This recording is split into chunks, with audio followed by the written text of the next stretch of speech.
Did you ever wish your life would change? Suddenly, dramatically, and for the better? I sure did. And you know what? My wish came true. Picture your typical character from an American movie. I was a semi-homeless junkie on the brink of death, but now I own a martial arts club, hold a sports master's degree, rolling in dough, and living in a swanky apartment on the 12th floor of a new building. You get the idea. I've kicked substances. Don't even drink anymore, just the occasional smoke at night. Some nights are just too daunting to hit the hay, and my energy doesn't cut it for anything else. If you think some heartwarming event or an epiphany like what am I doing with my life triggered the change, think again. Maybe some lucky folks pull themselves out of the drug pit like that. Unfortunately, that wasn't my case. At 21, I had made peace with the thought that I'd overdose in some alley in a few years, but deep down, I desperately wanted to avoid such a pathetic end.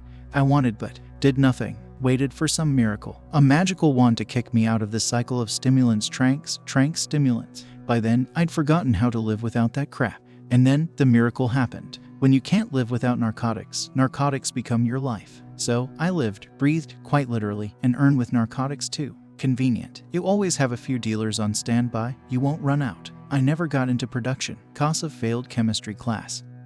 So I worked freelance, finding buyers, delivering the goods, and so on. Despite my shattered nervous system and a skeletal figure, I managed to maintain a decent appearance. Always clean-shaven, neatly dressed, I looked more like a hungry student than a junkie. This got me courier long-haul gigs quite often. The job was to transport stuff from one city to another without getting busted. After 20-something runs, I became a virtuoso, a pro in the business. My specialty was long and complicated deliveries with multiple transfers. One day, they threw me a lousy job, promising a generous thank you. Deliver a decent stash of powder to Desnogorsk, a 6-hour bus ride straight, the city itself, the forgotten butt of the world, no security checks whatsoever. For me, it was like an entertaining stroll, and I happily took on the task. Only one thing bothered me. Why such a grand thank you for such an easy job? I arrived at the destination, dropped off the goods, settled the bill, and only then realized the catch. I arrived in Desnar late in the evening, and the next bus was scheduled for 6 a.m. Consequently, I had to spend the night in the city. It was mid-January, the cold was biting, and Desnogorsk was a complete hole. Nowhere to go, literally. No hostels, hotels, motels, not even a single shopping center or a cinema, let alone a 24-hour cafe. I spotted only one pub where some dodgy characters were hanging out, looking like ex-cons. There must be or used to be a prison near Desnogorsk.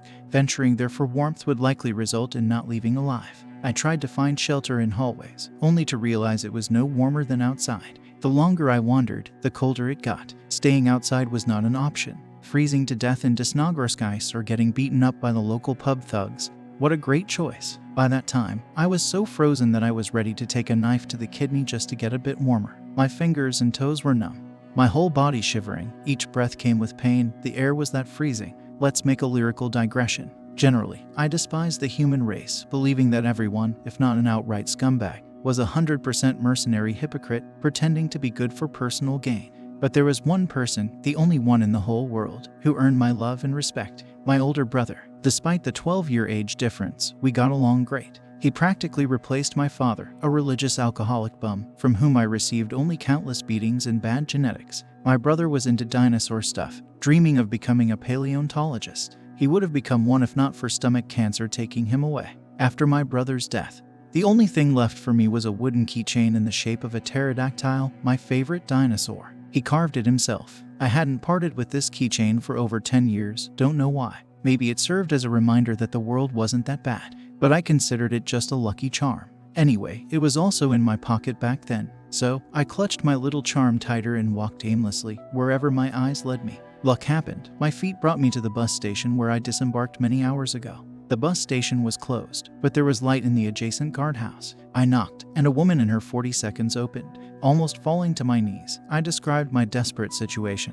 pleading to let me spend the night at the station for any fee. The guard turned out to be kind. She refused the money and let me into the station for the night.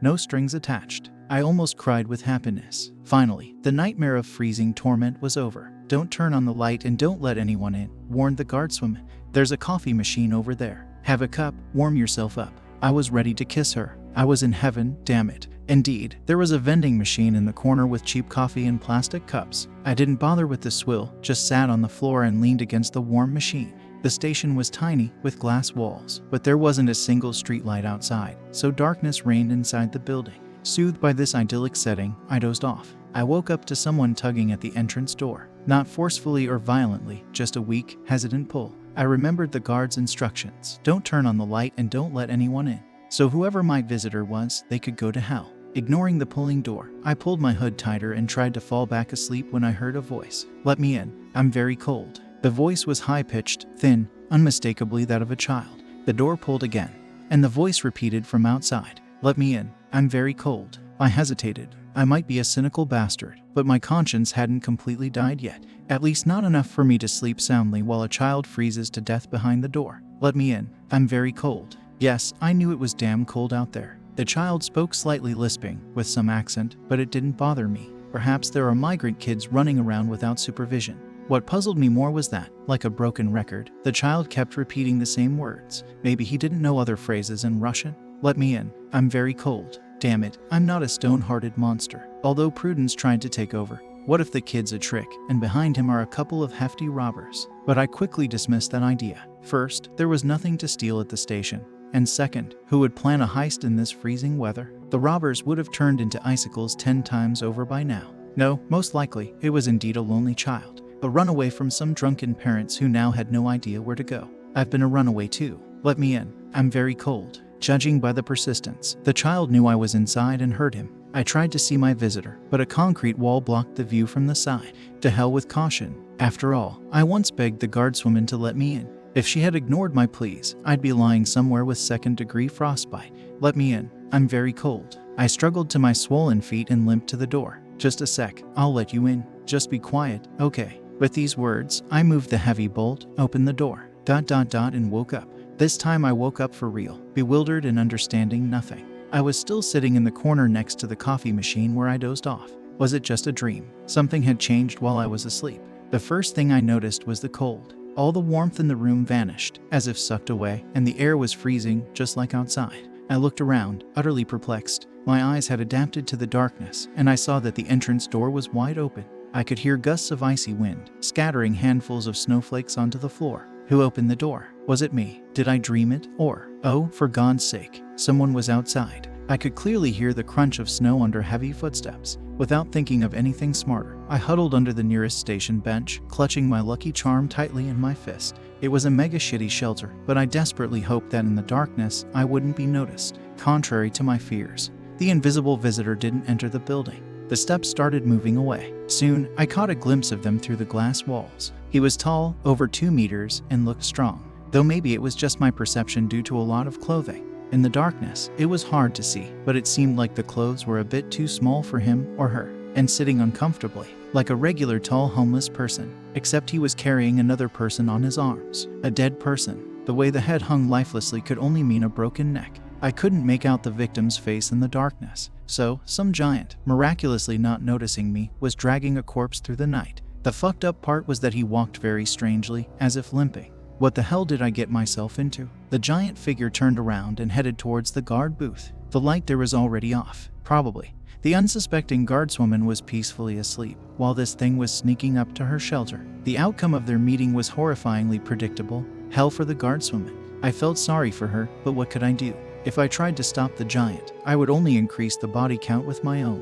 While I was tormented by gloomy thoughts, the giant walked further and disappeared from my view. I heard the door of the booth slam shut. Behind the wall, heavy steps echoed. The giant was already inside the booth. Probably, the guardswoman was now bending over backward. I could hear her sleepy voice asking who was there. The switch clicked, and I saw a glimmer of light through the window. Soon, the pre-death screams of the unfortunate woman would follow. Screams did indeed echo, but they were not of the dying. The woman was loudly and angrily scolding in a language unknown to me. I could grasp only from her irritated tone that she was cursing. I was completely bewildered. The absurdity of what was happening made me forget even the threat to my own life. What the hell is going on? I strained my hearing, listening to the sounds from behind the wall. Suddenly, someone answered the guardswoman. I broke into a fever, despite the minus 30-degree frost. I recognized the voice. It was that thin child's voice that kept repeating, "Let me in. I'm very cold." Yes, exactly the voice I heard in the dream. Or was it not a dream? Maybe I'm still asleep. The child's voice continued arguing with the guardswoman, as if justifying something. I couldn't understand a word in their speech, couldn't even recognize the language. It was hissing, with a clicking pronunciation. Then I heard rustling and the distinctive thud of a body hitting the floor. Obviously, the body with the broken neck that the giant was dragging to the booth. The child's voice became even more guilty, and the guardswoman's voice more furious. A terrible realization pierced my brain. The child's voice belonged to this limping giant. Whether in reality or in a dream, I opened the door for him. And now he stands behind the wall arguing with the guardswoman in an inhuman language. And at their feet lies a corpse with a broken neck. As I tried to comprehend all of this, the guardswoman suddenly switched to Russian. "Okay," she said with some angry despair. "Okay, fuck it. Eat, now that you've killed. You won't fix what's done anyway." The child's voice responded with something grateful. There was some rustling. And then a horrible sound, one I had never heard before but understood perfectly. It was the wet crunch of tearing flesh. Soon, it was drowned out by greedy, gurgling chewing. My vision blurred, and nausea rose in my throat. I had absolutely no desire to know what was happening there. Judging by the guardswoman's continued angry muttering, the crunching wasn't her flesh, but that did nothing to ease my mind.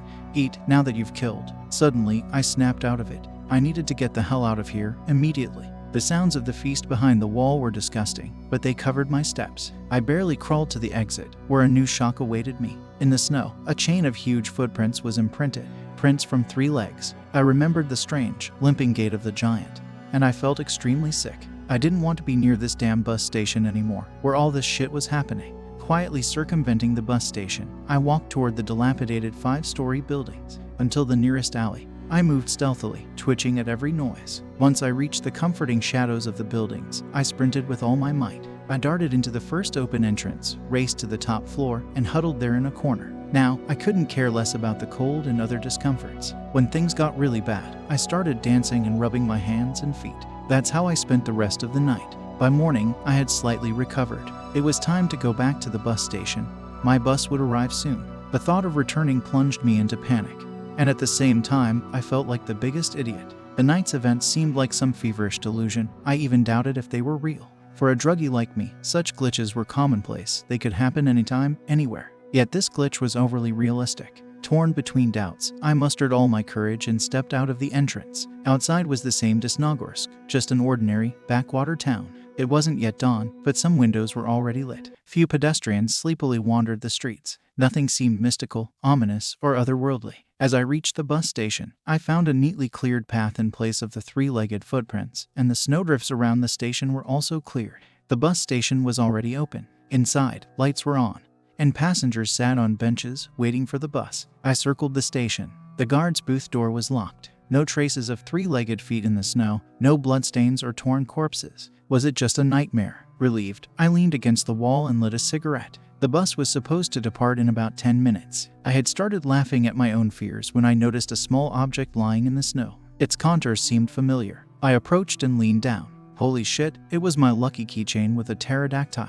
Apparently, I dropped it while panicking and running away from the station. Good thing nobody took it. The wood had darkened from dirt and snow, but the keychain itself was intact and undamaged. Happy that I didn't lose the precious gift from my brother, I put the keychain in my pocket and walked towards the bus. My head was spinning, and my forehead felt like it was on fire. It seems I caught a nasty cold under Desnogorsk's winds, but I didn't care. I just wanted to get out of this creepy town as soon as possible. Exhausted from the night's events, I quickly fell asleep and slept until I reached Moscow. I had almost forgotten about all the horrors I had experienced when I opened the door to my apartment.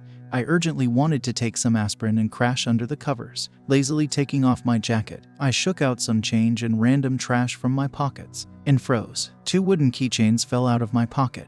2 completely identical pterodactyl-shaped wooden keychains. Barely believing my eyes, I picked them up. Both keychains were entirely real. They replicated each other down to the smallest details, knife cuts, minor cracks, and dents, with identical chains and identical clasps. If my keychain were a store-bought item, I could find an explanation. Even very rare specimens have their copies. But this was, damn it, handmade. How could there exist somewhere a keychain that precisely copied the one my brother made? Even if he had cut out the second one, he couldn't have replicated every streak and darkening on the wood so precisely. I remembered my dream, opening the door, and then waking up in the same spot where I fell asleep. I began to suspect what had happened. My rational mind screamed that it was nonsense, that such a thing couldn't happen. Yet some sixth sense told me that my suspicion was the truth. A terrifying, but true truth. In one of the realities, I opened the door to the giant. He carried my body to the guardhouse. It was my head dangling from a broken neck. It was my bones cracking under his teeth. While he carried me, the keychain slipped out of my pocket. Overnight, the guardswoman managed to cover the tracks but didn't notice the keychain that had fallen into the snowdrift. From the next day on, everything changed. Barely waking up, I called the nearest sports club and enrolled in boxing. I dumped all the little powder packets into the toilet and poured all the alcohol down there too. I couldn't cloud my mind. I had to be alert at all times. Over the next year, I endured severe withdrawal symptoms, hangovers, depression, but I also managed to get myself in shape. I knew fists wouldn't be enough, so I went to work. I worked really hard. My career ladder soared rapidly. I didn't care about prestige, success, or position. I cared only about money. I needed it for protection. I bought a gun. At first, a simple pneumatic pistol and a bunch of pellets. Over time, I saved up and bought a hunting rifle and a license. The fear didn't retreat. It didn't retreat when I bought an apartment on one of the top floors, out of reach of any giant. And when I installed an intercom with video surveillance, the fear still lingered. So, I continued my training, fiercely, relentlessly, as if possessed. Soon, I was offered co-ownership of a martial arts club. Great. It meant more money that I could invest in my means of defense. I agreed. Since the day 2 identical keychains fell from my pocket, I never touched drugs or alcohol again. I must always keep a clear mind. Always be on guard. Because if I make a mistake at the moment when the three-legged comes for me, it could be fatal. And he will come, I'm sure. One day, he will realize that the one he caught at the station was not the real me but a clone from some twisted, distorted universe. And then he will undoubtedly want to find me, the real me. Although how would I know which one of us was real that night? The one who lives now, or the one with a broken neck, the one devoured by the unknown creature with a child's voice? I would like to believe that all this was a powerful glitch from an overdose. Then I could forget about constant fear and live on peacefully. But I have 2 keychains hanging from my belt, absolutely identical and absolutely real handmade keychains, copies of each other, clones. Sometimes they knock heavily against each other. And when I hear this knocking, I understand that I can't deceive myself. I must be ready when he comes for me.